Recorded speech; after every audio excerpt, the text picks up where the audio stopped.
Assalamu alaikum. This is Pratusha Burwa welcoming you all to the English news from BTV Chattogram. Let's begin with the headlines. Chief Advisor Professor Muhammad Yunus congratulates Religious Ministry for accomplishing Hajj management efficiently.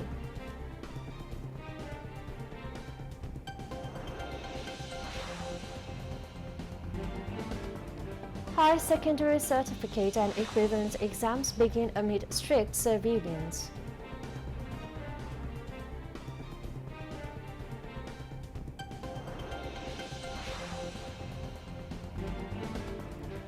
Former charges to be submitted next Sunday as investigation into murder case of Abu Said, first matter of July uprising, completed.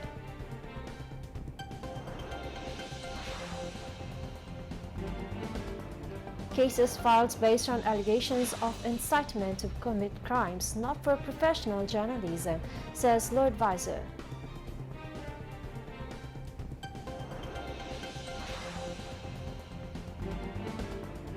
Jaffum City Corporation launches isolation center and corona rapid antigen test as infection rise surges.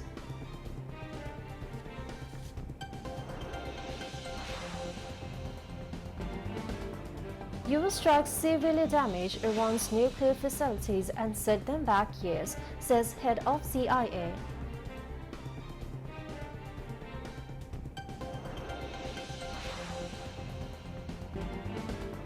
And Sri Lanka lead by 43 runs against Bangladesh on day 2 of second test in Colombo.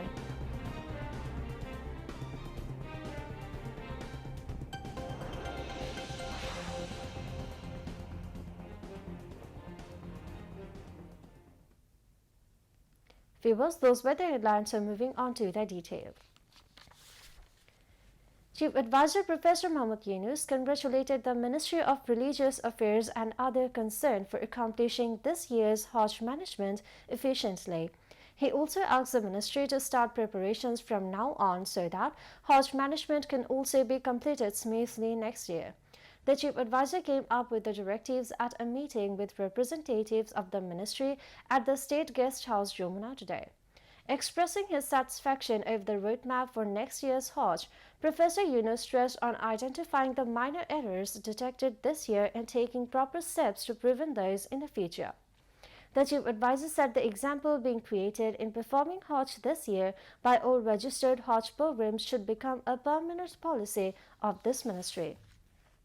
Chief Advisor Professor Yunus instructed the officials concerned to congratulate the agencies which achieved the A+ category by sending letters on behalf of him.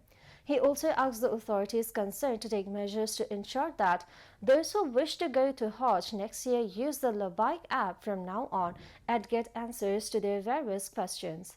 Professor Yunus stressed on ensuring that those wanting to perform the Holy Umrah also get the necessary services from this app. Chief Advisor Professor Muhammad Yunus instructed the authorities concerned to take initiatives to generate power by installing solar panels on the rooftops of all government buildings in the country. He gave this instruction at a meeting titled National Rooftop Solar Program at the State Guest House, Yamuna today. Officials present at the meeting said, according to the 2024 report of the International Renewable Energy Agency (IRENA), Bangladesh is far behind its neighboring countries in expanding solar powers and meeting the set targets. The Chief Advisor stressed on taking the quickly implementable National Rooftop Solar Program. Chief Advisor Professor Muhammad Yunus directed to take necessary measures to install rooftop solar systems on the roofs of all government buildings, school, colleges, madrasas, and all government hospitals. In this process, the government schools, colleges, and madrasas will not have to pay electricity bills for electricity consumption, and the institutions will get rent for the roofs used for solar power generation. Power, Energy and Mineral Resources Advisor Fozul Kabir Khan, Bangladesh Investment Development Authority (BIDA) Executive Chairman Chaudhry Ashik Mahmud bin Harun, and senior officials of different ministries were present at the meeting.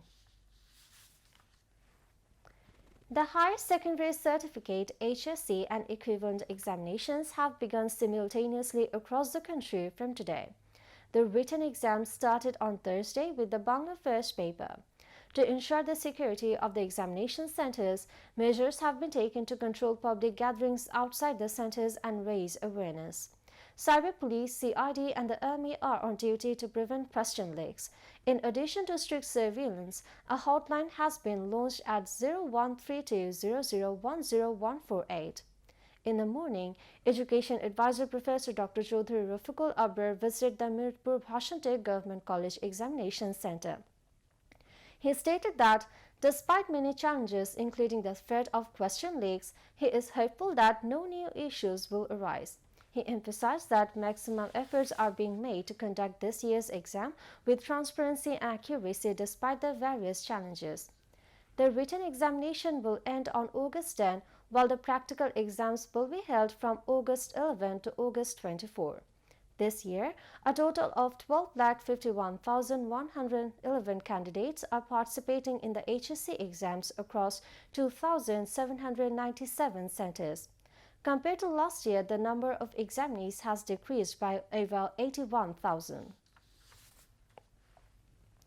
The investigation into the murder case of Abu Said, the first martyr of July uprising, has been completed. The prosecution has received the report. The investigation found involvement of 30 individuals in the killings. Formal charges will be submitted next Sunday. During the anti-discrimination student movement on July 16 last year, Abu Said, a student of Begum Rokeya University, was shot dead by police in Rangpur. He was the son of Mokbul Hussain from Babunpur village in Pirganj Upazila of Rangpur. Following the incident on August 18, Abu Said's elder brother Ramjan Ali filed a murder case naming 17 individuals and accusing 30 to 35 unidentified persons. Additionally, on January 13, Said's family filed charges at the International Crimes Tribunal against 25 individuals. In this case, Begum Rokeya University's then proctor Shariful Islam, the two police personnel who directly shot Abu Said, S.I. Amir Hussain and Constable Shujan Chandra Roy, and the then General Secretary of the university's Chhatra League unit Imran Chaudhry Akash are currently in jail. The government is withdrawing 20,000 politically motivated cases. Among them, 12,000 cases have already been withdrawn, said Legal Affairs Advisor Dr. Asif Nazrul. He made the remarks this morning at a seminar jointly organized by the United Nations Office on Drugs and Crimes, UNODC, and the Bangladesh Institute of International and Strategic Studies, BIISS, in the capital. The advisor further stated the most reforms are needed in the judiciary and police sectors. Therefore, these reforms must be made not just for the people but with the people. Speaking on digitizing the judicial system, he said making the judiciary fully online is a time-consuming process. However, two courts in Dhaka and Chattogram have already been digitized.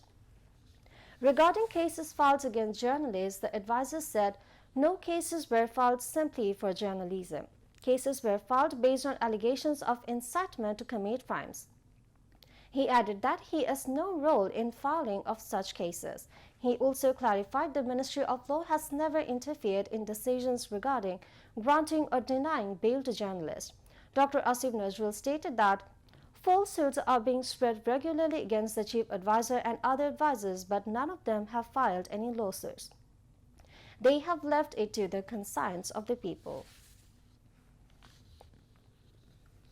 Home Advisor retired Lieutenant General Muhammad Jahangir Alam Chaudhry has stressed the need for developing newer strategies to effectively fight drug abuse at the emergence of new synthetic and semi-synthetic drugs or new psychoactive substances across the globe.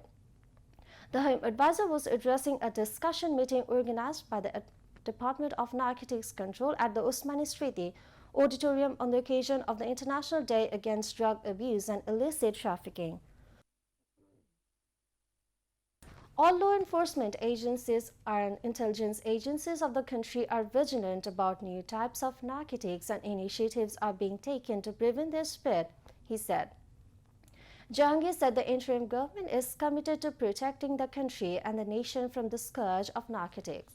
The Narcotics Control Department has been continuously conducting anti-narcotics activities with insufficient and limited manpower to make the country drug-free, he said. The Home Advisor said that drug abuse and illegal trafficking are multidimensional problems that cannot be solved by law enforcement alone. In addition to law enforcement, people from all walks of life must be involved in anti-drug social movement. A meeting was held between the European Union Ambassador to Bangladesh Michael Miller and BNP at the BNP chairperson's political office in Gulshan. BNP Standing Committee member Amir Khosrow Mahmood Chaudhry and Organizing Secretary Shongbad participated in the meeting. After the meeting, Amir Khosrow Mahmood Chaudhry briefed the media. He said that the European Union wants to assist in Bangladesh's national elections. He mentioned that the European Union is willing to provide financial support for establishing a separate election commission secretariat in the future. Amir Khosrow Mahmood added that the European Union expressed satisfaction regarding the arrangement of the next national elections in February. Chattogram City Mayor Dr. Shahadat Hussain has inaugurated the Corona Isolation Center and Corona Rapid Antigen Test activities at the City Corporation Memon General Hospital today. At the inauguration ceremony, the mayor said arrangements have been made for dengue and corona treatment at Memon Hospital. 10 beds have been prepared for corona patients, in which 5 male and 5 female corona patients will be admitted. The mayor said to prevent corona, the public should follow health rules including wearing masks and maintaining cleanliness. City Corporation Chief Health Officer Dr. Imam Hussain was present at the time.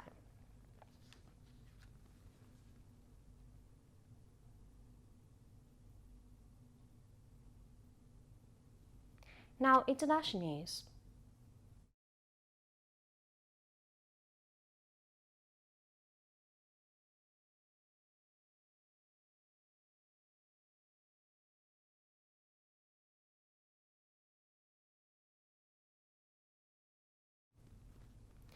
The head of CIA has said U.S. strikes severely damaged Iran's nuclear facilities and set them back years, diverging from a leaked intelligence report that angered President Donald Trump by downplaying the raid's impact. John Ratcliffe, the U.S. spy agency's director, said key sites had been destroyed, though he stopped short of declaring that Iran's nuclear program had been eliminated outright. It comes a day after a leaked preliminary assessment from a Pentagon intelligence agency suggested core components of Iran's nuclear program remained intact after U.S. bombings. President Trump again maintained the raid had obliterated Iran's nuclear facilities. The Republican president took to social media on Wednesday to post that the fake news media has lied and totally misrepresented the facts, none of which they had. He said Secretary of Defense Pete Hegseth and other military officials would hold an interesting and irrefutable news conference on Thursday at the Pentagon in order to fight for the dignity of great American pilots.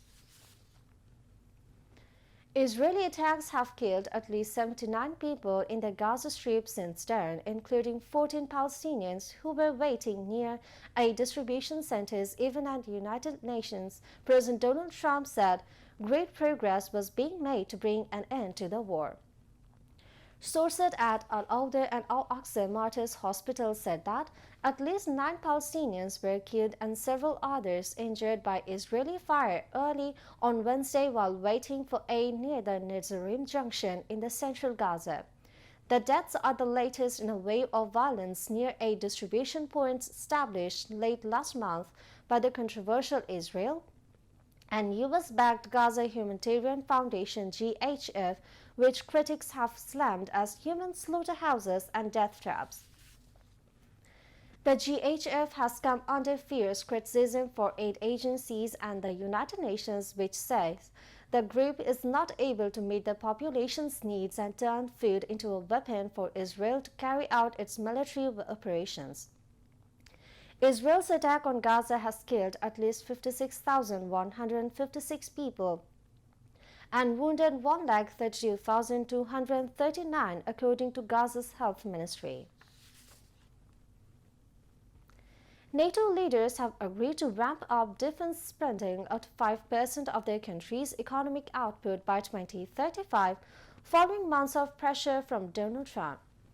In a joint statement, members said that they were united against profound security challenges, singling out the long-term threat posed by Russia and terrorism. NATO leaders reaffirmed their ironclad commitment to the principle that an attack on one NATO member would lead to a response from the full alliance. However, the statement did not include a condemnation of Russia's invasion of Ukraine as it had a year ago.